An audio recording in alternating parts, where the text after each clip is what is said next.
Hello everyone. आज के इस लेक्चर में हम लोग ये जानेंगे कि किसी एग्जाम को क्वालिफाई करने के लिए, किसी एग्जाम में टॉप करने के लिए, चाहे वो जुडिशियल सर्विसेज हो चाहे वो यूपीएससी हो, क्या चीज ज्यादा इंपॉर्टेंट है? इंटेलिजेंस, किसी इंसान की क्वालिटी कि बहुत इंटेलिजेंट है वो, या कंसिस्टेंसी कि वो कितना कंसिस्टेंट है। आइए सबसे पहले हम लोग इन दोनों चीजों की क्वालिटी समझते हैं कि इन दोनों के अंदर क्या क्या चीजें आती हैं। देखिए, अगर कोई इंसान इंटेलिजेंट है या अगर हम लोग बात करें इंटेलिजेंस की, तो उस स्टूडेंट के अंदर क्या क्या क्वालिटीज होंगी? Natural ability to understand and analyse, उसके अंदर एक नेचुरल एबिलिटी होगी टॉपिक को समझने की। यानी कई स्टूडेंट होंगे लेकिन उनमें से उसको तेजी से चीजें समझ में आ जाएंगी और उसको एनालाइज भी कर लेगा। उसके साथ साथ प्रॉब्लम सॉल्विंग स्किल होगी, यानी कोई प्रॉब्लम होगी उसको वो दूसरे के मुकाबले ज्यादा जल्दी सॉल्व कर लेगा। उसके साथ साथ गुड रिटेनिंग मेमोरी, चीजें सुनेगा एक बार में तो ज्यादा जल्दी उसको याद हो जाती हैं। ये सारी क्वालिटीज देखी जाती हैं इंटेलिजेंस के अंदर। आइए अब हम लोग देखते हैं कि कंसिस्टेंसी के अंदर क्या क्या क्वालिटीज आती हैं। देखिए, जो स्टूडेंट कंसिस्टेंट होता है तो उसके अंदर क्या क्या क्वालिटीज होती हैं? उसकी पढ़ाई में रेगुलरिटी होती है। जो उसकी पढ़ाई है उसके अंदर रेगुलरिटी है। रेगुलरिटी मतलब कि अपनी पढ़ाई को वो रेगुलर मैनर में कर रहा है।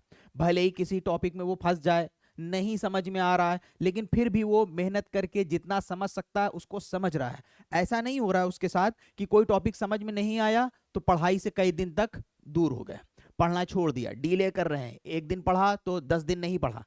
ये नहीं है। रेगुलरिटी है उसकी पढ़ाई में जो कंसिस्टेंट है। दूसरी चीज, उसकी पढ़ाई में डिसिप्लिन है, मतलब कि वो पढ़ाई में फोकस्ड होता है। अगर वो पढ़ता है तो फोकस्ड होकर पढ़ता है और उस टाइम वो हर तरह के डिस्ट्रैक्शन से बचता है। सोशल मीडिया, अननेसेसरी बाहर घूमने जाना, अननेसेसरी बातें करना। उसके साथ साथ वो फॉलो करता है एक सेट शेड्यूल। जो कंसिस्टेंट होता है वो एक सेट शेड्यूल को फॉलो करता है। क्या शेड्यूल? कि हमें आज ये टॉपिक कंप्लीट करना है, आज हमें ये पढ़ना है, हमें वीकली टेस्ट देना है, आज ये लेक्चर लेना है। इस तरीके से वो एक शेड्यूल को फॉलो करता है। तो ये क्वालिटी होती है कंसिस्टेंसी के अंदर और ये क्वालिटीज होती हैं इंटेलिजेंस। आइए अब आगे बढ़ते हैं और ये समझते हैं कि ये कंसिस्टेंसी ज्यादा अहम होती है या ये इंटेलिजेंस ज्यादा अहम होती है सक्सेस के लिए या एग्जाम को क्वालिफाई करने के लिए। अब हम लोग एक एग्जाम्पल लेते हैं यहाँ पे। मान लीजिए कि किसी एक क्लास में दो स्टूडेंट हैं, एक है इमरान और एक है मरियम। इमरान जो है ये काफी इंटेलिजेंट स्टूडेंट है। मरियम जो है ये लेकिन कंसिस्टेंट है। ये इमरान के बराबर इंटेलिजेंट नहीं है बट ये कंसिस्टेंट है। अब देखिएगा लॉन्ग टर्म इफेक्ट क्या होता है कंसिस्टेंसी और इंटेलिजेंस का। देखिए, जब इमरान ने पहला लेक्चर लिया किसी क्लास के अंदर तो देखिए यहां पे एक सर्कल बन रहा है। आप देखिए ये एक सर्कल बना, इसके अंदर देखिए 1 2 3 4 चार गैप थे। मतलब कि इसने जब क्लास में कोई टॉपिक लिया तो देखिए इसको कितना ज्यादा क्लियर हो रही थी चीजें। सिर्फ चार गैप हैं, एक एक बार में उसको कितनी चीजें समझ में आ रही थी। हो गई। वहीं जब आप देखिए कि मरियम ने इसी लेक्चर को जब अटेंड किया तो देखिए कितने गैप हैं, 1 2 3 4 5 6 7 8। हो सकता है कि मरियम की जो मेमोरी है वो इसके मुकाबले उतनी अच्छी ना हो सकता है क्रिटिकल थिंकिंग मरियम की इतनी अच्छी ना हो सकता है इसकी आंसर राइटिंग भी इतनी अच्छी ना हो सकता है और दूसरी क्वालिटीज किसी टॉपिक को समझने की जो एबिलिटी है वो भी इसके अंदर इतनी अच्छी ना हो। इमरान ने इसी टॉपिक को समझा, इसके अंदर देखिए चार गैप हम लोगों को दिख रहे हैं।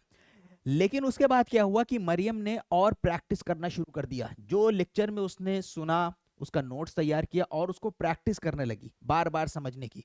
तो देखिए मरियम का गैप धीरे धीरे कम होने लगा। यहां पे कितना था, 1 2 3 4 5 6 7 8। यहां पे 8 गैप था, यहां पे देखिए 1 2 3 4 5 6, ये गैप 6 हो गया क्योंकि उसने अपने उसी पैटर्न को फॉलो किया जो अभी हम लोगों ने कंसिस्टेंसी के अंदर देखा था। वहीं देखिए इमरान ने जब पहला लेक्चर लिया उसको एकदम ये क्लैरिटी आ गई कि मैंने समझ लिया क्योंकि वो इंटेलिजेंट है, स्मार्ट है, तो उसको लगा कि वो समझ चुका है टॉपिक। जो पढ़ाई है उसके अंदर रेगुलरिटी नहीं है, कंसिस्टेंसी नहीं है। आज पढ़ा कल 3 दिन के बाद पढ़ा या एक हफ्ते के बाद पढ़ा, कंसिस्टेंसी नहीं है। तो देखिए ये जो पहले चार गैप थे अब देखिए कितने हो गए, 1 2 3 4 5 6। ये इसके साथ क्या हो रहा है, ये टॉपिक के अंदर जो इसने समझा था उसके अंदर ये चीजें भूल रहा है। उसके बाद फिर देखिए मरियम ने और पढ़ाई करी, जब और पढ़ाई करी तो देखिए जो 6 गैप थे अब देखिए यहां पे कितने गैप हो गए, 1 2 3। ये 6 से गैप थे, अब ये हो गए टोटल 3 गैप। ठीक है, फिर यहां पे देखिए हम लोग इस तीसरे वाले सर्किल के अंदर यही सेम चीजें होती हैं। अब देखिए इसके अंदर 6 7, कहां सिर्फ 4 गैप थे, यहां पे देखिए 7 गैप आ गए। क्यों? क्योंकि इमरान जो था वो काफी इंटेलिजेंट और स्मार्ट था, पढ़ाई में चीजों को समझ लेता था अच्छे से, तो इस वजह से वो पढ़ाई में ज्यादा ध्यान ही नहीं दे रहा है, बहुत ज्यादा कंसिस्टेंट है ही नहीं, रेगुलरिटी है ही नहीं, वो अपना दुनिया की चीजों में इन्वॉल्व रहता है, कभी कदा टाइम निकाल के पढ़ लेता है। लेकिन मरियम जो है कंसिस्टेंट है, पढ़े जा रही, समझ में आ रहा है, नहीं आ रहा है, लिख रही है। हम लोग इसको एक क्वालिटी और देते हैं कि इसकी राइटिंग भी अच्छी है, राइटिंग भी इसकी अच्छी है। इसकी राइटिंग फॉर एग्जांपल मान लेते हैं ज्यादा अच्छी नहीं है, लेकिन ये काम करे जा रही है, मेहनत करे जा रही। देखिए एक टाइम के बाद ये सर्किल पूरे तरीके से कंप्लीट हो गया।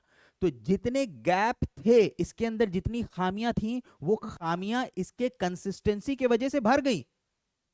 इसकी राइटिंग भी अच्छी हो गई, बार बार पढ़ के इसने चीजों को रट भी डाला, जो चीज वो समझ नहीं पाई थी वो उसने लेक्चर्स के जरिए समझ लिया, जिसको वो बार बार रिवाइज करती रही। तो इसका लॉन्ग टर्म इफेक्ट देखिए क्या होता है, और इसका लॉन्ग टर्म इफेक्ट देखिए क्या होता है। इसी सर्किल में देखिए 1 2, जहां पहले उसके 4 गैप थे अब 10 गैप हो चुके हैं। तो यानी यही इंसान जब एग्जाम में बैठेगा, और जब ये एग्जाम में बैठेगा, जब दोनों आंसर लिखेंगे, तो मरियम हर हाल में इमरान से बेहतर परफॉर्मेंस देगी। क्यों? क्योंकि इसके अंदर जो है, इसके आंसर में बहुत सारी कमियां रहेंगी। टॉपिक भूलेगा, कॉन्सेप्ट भूलेगा, इलस्ट्रेशन भूलेगा, सेक्शन भूलेगा। समझ में आया आप लोगों को?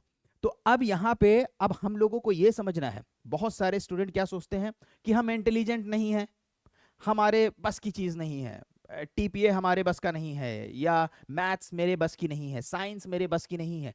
आपको पता ही नहीं है कि जो असल सक्सेसफुल स्टूडेंट होते हैं, जो असल में टॉपर्स होते हैं, वो इस कैटेगरी में आते हैं। मोस्ट ऑफ द स्टूडेंट जो है इसी कैटेगरी में आते हैं। आप टॉपर्स का इंटरव्यू देखिए, आपको वो यही चीज बताएंगे कि मैं कंसिस्टेंट था, मेरा एक टाइम टेबल था, मेरा एक शेड्यूल था, मैं आंसर रोज लिखा करता था। समझ में आया? आइए आगे बढ़ते हैं हम लोग। तो अब देखिए, अब अगर आप रिसर्च करिए, आपको पता चलेगा कि जो मोस्ट ऑफ द टॉपर्स हैं वो क्या हैं? कंसिस्टेंट हैं। कंसिस्टेंट की क्वालिटीज हम लोगों ने देखी थी। उसके साथ साथ अब आप देखेंगे कि जो टॉपर्स हैं उनके अंदर क्या क्या चीजें मिलेंगी आपको? Focused, disciplined, revision, writing, time table, avoiding distractions. यही सारी चीजें आपको टॉपर्स के अंदर मिलेंगी। ठीक है, सेम विथ सक्सेसफुल पीपल। और यही प्रिंसिपल सक्सेसफुल लोगों के साथ भी अप्लाई होता है जो अपना कोई काम शुरू करते हैं। अब देखिए यहां पे सक्सेसफुल उन लोगों की बात नहीं कर रहे हैं जो 1% से भी कम हैं और वो कोई वीडियो डाल दिया, वायरल हो गया और ओवरनाइटली मिलियनेयर बिलियनेयर बन गए। कोई ऐसी बात बोली, उनका काम बढ़ गया, लोगों ने देखा, लोगों की नजर में आ गया, उनकी बात नहीं हो रही है। यहाँ पे जो वर्क हार्ड कर रहे हैं उन लोग कैटेगरी की बात नहीं कर रहे हैं, वो लेस देन 1% है। ठीक है, ये हो गया। उसके साथ साथ अब यहां पे एक चीज और ध्यान रखिएगा, यही सेम प्रिंसिपल कंसिस्टेंसी वाला जो है हमारे दूसरी फील्ड्स में भी अप्लाई होता है। फॉर एग्जांपल हम लोग रिलीजन की फील्ड ले लेते हैं।